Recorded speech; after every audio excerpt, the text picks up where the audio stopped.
His groin, which sidelined him for 18 games. Since that injury, the Lakers went from 4th in the West to 10th, and now, according to reports, the team is concerned that it could keep him from leading them to the playoffs. Vince, how worried should LeBron and the Lakers be about missing the postseason? I wouldn't say definitely worried or concerned, but 25 games left.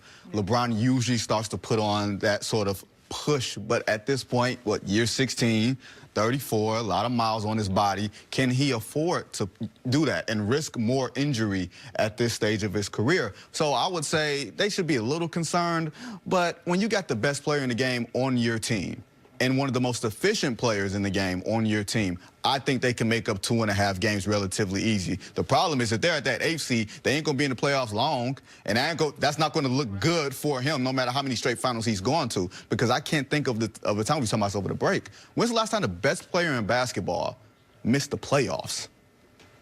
Yeah, Shaq, maybe Kobe. Shaq had teams that made the playoffs, and then they were swept out of the playoffs. But he wasn't the best player in the league at that point anymore. There was a couple of times early in his career. There was a couple of times when you could make the argument. No, you're right. You ever had somebody say, like, well, that guy, I've always thought if you accuse somebody of being on steroids and they're not, it's the ultimate compliment, right? Like, you're so freakishly built that you must be. This is like the opposite of that. If you're saying, like, man, his groin must still be bad, what you're really saying is, man, LeBron James has slowed down. That's what the Lakers are telling us. And that's what we're talking about, like, during the break, which is, does he still have the ability to dial it up like he always has? Where, like, don't worry, I got this, I can carry the team. Because even early in the season, even when they were playing well and they were trending towards a top 3 seed, they were at the 4 seed before he got hurt. Even then, it was once every couple of games where LeBron looked like LeBron.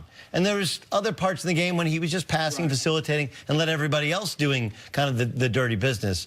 I think this is a little bit of panic, which is we knew he was eventually going to get old. We thought it might be year 3 or year 4. We were accepting of it. But year 1 and year 2, he hasn't looked nearly like we thought he would look in person. Is there something to be said, though? I mean, he's been back 5 games. He had a groin injury, so it's not like he's able to condition it and get himself in rehab in that game type of condition. He came back in those 5 games. He's averaging 23, 11, and 11.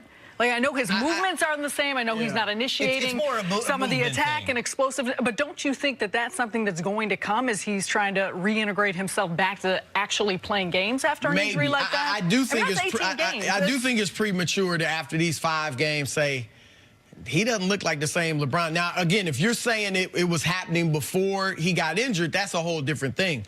But this is too small of a sample size. I mean, any other player on the planet, we would be like, oh, he missed 18 games. He's coming back from injury. Of course he's not going to look exactly the same. I know we're used to him being superhuman. He's not coming off an ACL. He's coming off a groin.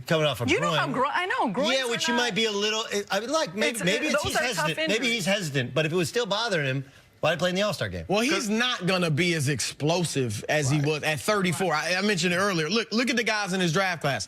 Dwayne Wade about to retire. Carmelo Anthony can't get in the league. Bosh is retired. You know, it happens. And all his extra playoff games, summer, Olympic games and things like that.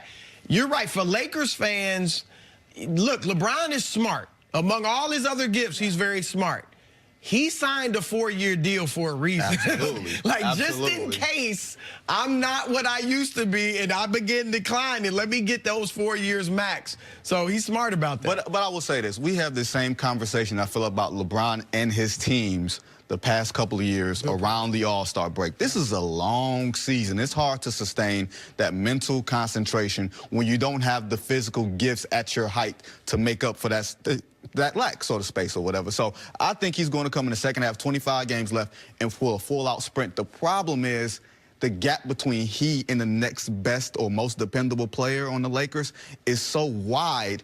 Even his greatness can't make up for that if Kuzma or Ball or some of these other young players who've never had to play under this level of scrutiny have to perform every night between now and April. That's a lot to ask. Is that comparable to the Cleveland roster? No, those guys were just old. That's just a difference. Like Kevin Love, those guys were old. This is young and pressured. I think this roster he has is better than what he had last year in Cleveland. I agree with that. But this is not the East. That's the problem. I completely agree with both of what you guys. That's one of the things we talked about in the summer, which is everybody says, I can't wait to play with LeBron. And I think the Lakers figured everybody's going to shoot a higher percentage because now you have a great passer setting you up. He commands a double team. The problem is that I'm not sure they took into account that now you're everybody else's biggest game. Now every game you go to in the NBA is not the same, right? Some games you put on cologne for, some games you don't.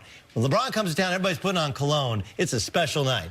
The fans are there. It's just like Indy, right? Indy had nothing to play for. Right. They lost their best player for the year, devastating injury, and now they're chanting, "LeBron will trade you," right? Like everybody thinks, you can hey, see it everything's with better with. But Doug, did you just say some games you put cologne on for and some games? Doug put cologne That's two on. Americans. Yeah, that's two Americans right there. you put on cologne every day? Absolutely. You don't? No. Doug put Okay, cologne on you for must be you. a married man. It said two. I don't know if there's two Americans or a married man. I put on cologne. We're not going to worry about when Doug puts on cologne. Not every day. Special days you put on cologne. Some Okay. days you just go out. Some days you shave. Some days you don't. I just This use should not cologne for surprise analogy. you about Doug, Vince.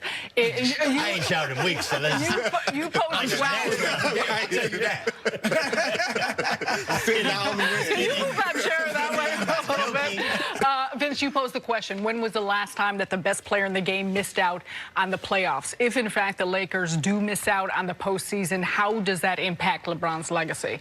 That's a great question because I think his legacy, to a large degree, is set.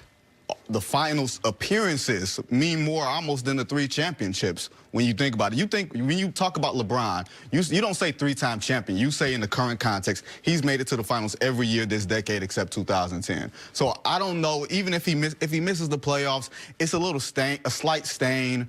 But when you're 34 and you're 16 years, I don't think there's much he can. And he said it in Boston the day of the trade deadline. There's not much more that I can accomplish. Like, I don't think that he'll ever reach Jordan. But I think everything else sort of separates him from everybody else to that degree. Yeah, and I think it depends on how they miss. I mean, already they're gonna miss it. Like if it were the playoffs started now, they would have missed. But why? Not because LeBron James didn't play well, even if he's not what he used to be, but because he missed 18 games. So if he misses another 5 or 10 games, then I don't think it's gonna be on him. If he goes all out and he's playing well, and he just can't lift this team to the playoffs, then what it could signify is the end of the LeBron James era. I mean, he'll still be, a great player next year and the year after, but it could signify, the end of the LeBron James era. We'll see what happens this summer. What it will do, Sarah, it will embolden the Durants and the younger guys to say, you know what? The king is still the king, but he might be a little more Mufasa at this point, old Mufasa, but we can get him. That's because there's a fear factor when it comes to playing against LeBron James, and maybe that eliminates if the Lakers don't make the playoffs, even if he plays well. They just say, oh, it's empty stats because you're in a stat-heavy league. Much of a fear factor, though, as there used to be. No, and by the way, Golden State. By the way, Mufasa. No. From a team standpoint, no. But from a one-on-one, mano-a-mano standpoint, you're not trying to go head up with LeBron James for 48 minutes. Like, you would get embarrassed, short of being Kevin Durant. That's the only guy, I think, that can go head up with LeBron for an entire game for 2 weeks straight. Other than that... No Kawhi? Nah. Kawhi's good enough. He's got to be available. He's got load management to worry about. Well, that's the thing with Kawhi. Hold on, but Mufasa didn't make it to halfway through the movie. Scar was the one who they got at the end of the movie. Mufasa was the one that Scar killed Mufasa. I'm still tripping on you not showering, not putting on cologne every day. Vince, thanks so much for joining us. We appreciate you being here. Coming up, are the Giants trying to trade Odell Beckham Jr.? That is next.